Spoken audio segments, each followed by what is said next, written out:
Back to TalkNorth.com. Thank you for listening. If you can, please download before you listen. It helps our business. I'd also like to thank our producer, Brandon Morton, and let you know if you'd like to sponsor this program or any of the programs on the network, you can reach me at jsouhan47@gmail.com.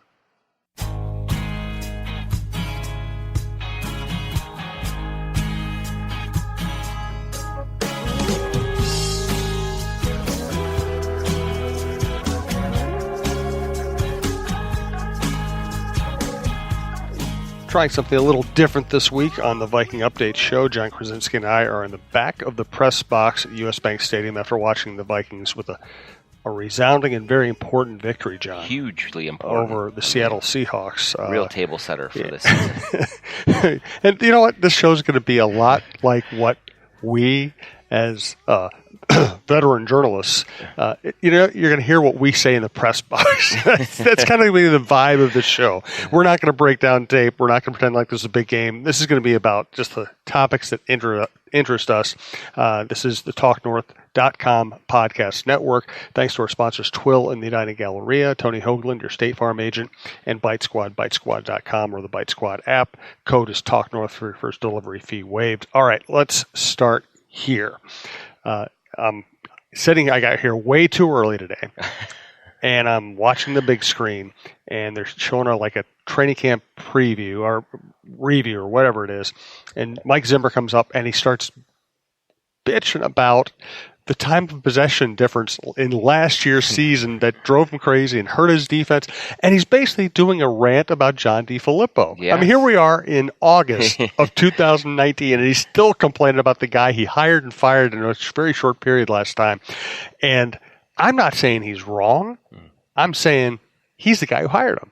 That's true. Yeah, that was always the case. It's kind of similar to the Tom Thibodeau thing, where you had a lot of people that said that were belly aching about Tom, and I think rightfully so in some cases, but he was exactly as advertised. Mm-hmm. You knew what you were getting with him, just like with DeFilippo. Okay, you hired this guy from the Super Bowl champions that sliced and diced your defense. This is what you wanted. Like you can't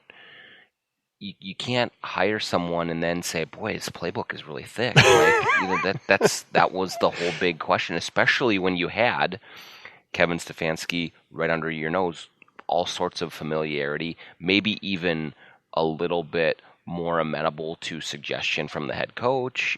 All of those things. And so, but okay, you made that mistake, which he has all but said was a mistake to hire him, and that's not the worst thing in the world. Everybody makes bad hires or things that don't Leave fit. Leopold out of this. But just then okay, it's been done. That demon has been cast out for quite a while now. It's probably time to move on and just be more concentrated on what you have now. And I think since the start of camp, through these preseason games and things, I mean, Zim has been talking a lot more about what he likes about Kubiak and Stefanski than kind of belly aching about what was not going right in the past. And you know what? And that is the good thing. I actually agree with him on that. I think that is what intrigues me most about this team, is the combination of Kubiak's maturity and ability to do what a team needs. Dennison's expertise on the offensive line, Stefanski's brain power, knowing what they did wrong last year. That's where I could actually see real upside for this team. Yeah, I think so. And I mean, what you like to see, I guess, after a season as disappointing as last year's was, is some real soul searching and some real adjustments. And I think that's what we are seeing here. I mean, there are big changes made to the offensive line, not only personnel-wise, but scheme-wise, to what Zimmer has said they believe is a system that is much better suited to the personnel that they have, but also much better suited to the way they want to operate as an offense. And so I think that's good. I mean, they are pivoting away from what clearly did not work for them last year and are trying something entirely new. It's hard to really gauge how much better or worse or whatever this offensive line and this offense in general is in 2 preseason games with kind of the short sample size that we have seen so far. But there seems to be more cohesion, I would say, between what the head coach wants and what the offense believes is A, the right thing to do, and B, what they are able to execute. And so when you have that alignment, I think that at least should eliminate sort of the personality conflict, the kind of headbutting that has clearly went on under Philippe and really under Norv Turner as well. So that's happened twice. Now, I think that Zim was much more aligned with Pat Shurmur, and he seems to be aligned with Gary Kubiak and with Kevin Stefanski. So I think that at least puts them in a position to be more successful this year. Whether they do or not, we'll see. But the ingredients are a lot more conducive to harmony and to some success than what was the case last year. And to be fair to Zim, other than kickers, punters, holders, snappers, and offensive coaches, he gets along with everybody. Yeah, everything's great. No problem. Look, he is demanding and exacting in what he wants. He certainly has the right to be that way, but you do have to understand that when you have that personality and when you have that approach, there is going to be accountability that is eventually going to fall upon you. And I think we are getting to the point now where that accountability, there's only so many times you can point the finger elsewhere. And now we're getting to the point where, okay, there's no more fingers to point except for at himself if it doesn't work. If it works, he's a genius and he's going to be validated, and he'll great. Get he'll get much of the credit. Absolutely. So that's kind of the position that he's in now. When you're this deep into a coaching tenure, you've made the moves that you've made. You've had some of the success that he's had and some of the failures.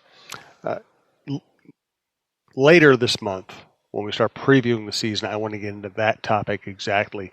In the NFL, every year gets painted as a big year, just because of the nature of the sport, the big game feel of the sport, the short careers, the short coaching careers, everything else.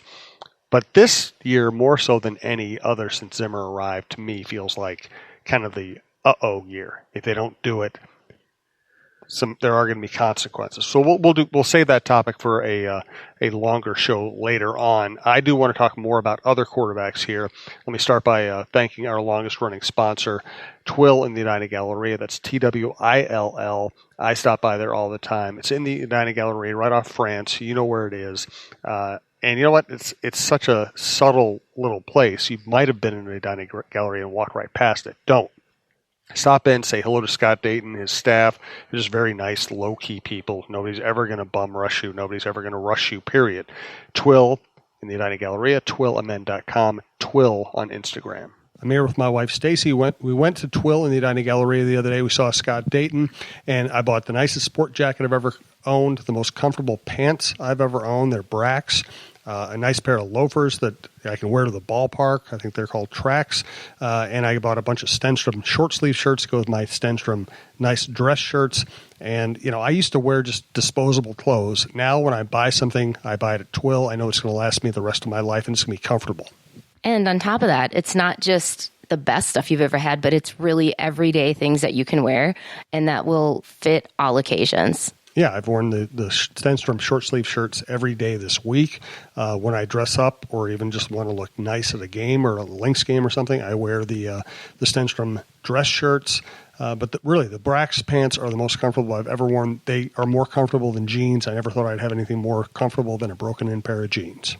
And he keeps saying that, Scott, so thank you very much. Twill in the Edina Galleria, twillmn.com, Twill on Instagram. Okay, so Kyle Slaughter had another good Slaughter. I always want to call him Slaughter because I think of Slaughterhouse. Yes. It's just a stupid meme. He had another very good preseason performance. Sean Mannion was okay except for the pick 6, which Zimmer said was a miscommunication.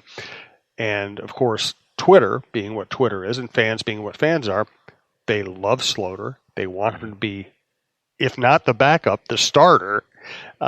And I just want to preach a little caution here. I've been covering the NFL since 1989, and what happens in the second half of preseason games is kind of like what you might see during a CFL practice. It's not the same thing as a real NFL game.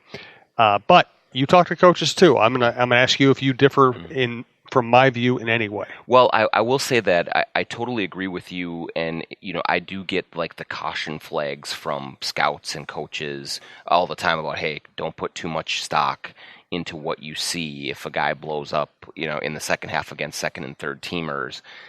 That said, I think we're almost getting to a point now where what more can he do is kind of where I'm wondering about. Now, I think clearly what he can do is practice at a different pace, at having more success in practice, whether maybe showing a little bit more aptitude in the film room, things like that, to engender a little bit more trust from the coaching staff. But when he is just one of those guys that it seems like when the lights are on, when it's go time, he goes out there and just executes. And he's not Brett Favre, but he has a little Favre in him in terms of he is more of a freelancer. I think he's more of a play-by-feel guy than more of a Peyton Manning. I'm going to, I have the beautiful mind and I'm going to see things 7 steps ahead and I know every coverage and how to dissect it and how to counteract it. He's not that guy, but he is a guy that just gets out there and when the bullets start flying, he stays cool and he makes plays.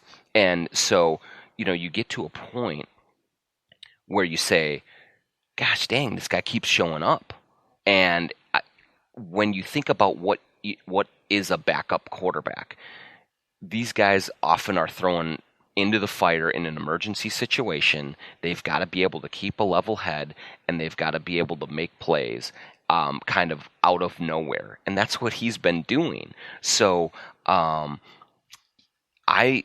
would have zero issue, I think, right now if the Vikings said Kyle Sloter's our backup quarterback. I mean, I think Sean Mannion made a few nice throws tonight, and I do think that the interception was more on Chad Beebe than it was on Mannion. Beebe kind of stopped in the top of his route. Mannion thought he was going to keep going, and he let him, and it went right into him. They just want to remind us of that great game against the Saints last year 100%. where Diggs stopped. Yes, exactly right. So, I mean, so I think that was it, and then Mannion came back and then led another scoring drive, and so he was fine. But I like Sloter's mobility. I like his arm strength. I like just the way that he seems to rise to the occasion whenever he has a chance. Now, here's the other thing. If you're still wondering about, okay, how does he fit?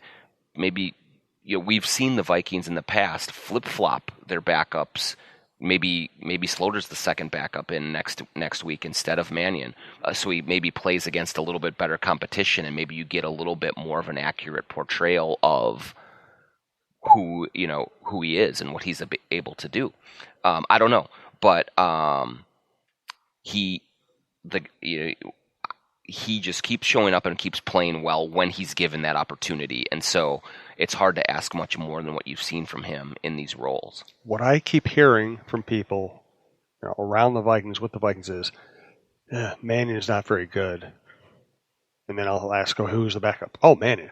Yeah, right. Yeah, right. Yeah, yeah. So I'm getting really mixed signals, but those are the signals I'm getting. And I think the vibe is this.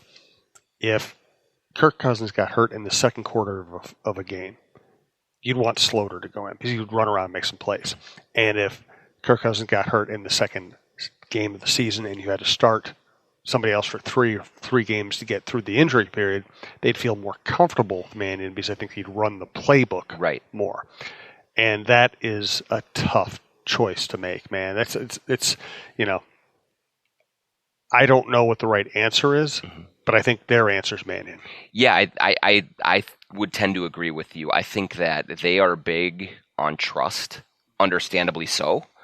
You want to be able to know that whoever you're throwing in an emergency situation has a good handle on the playbook, knows his responsibilities, and it can communicate with the coaches and the players on a really good wavelength.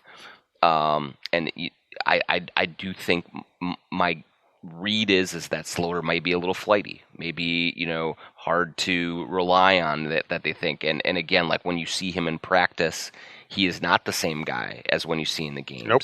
And so that is difficult. But I do think that he has the higher upside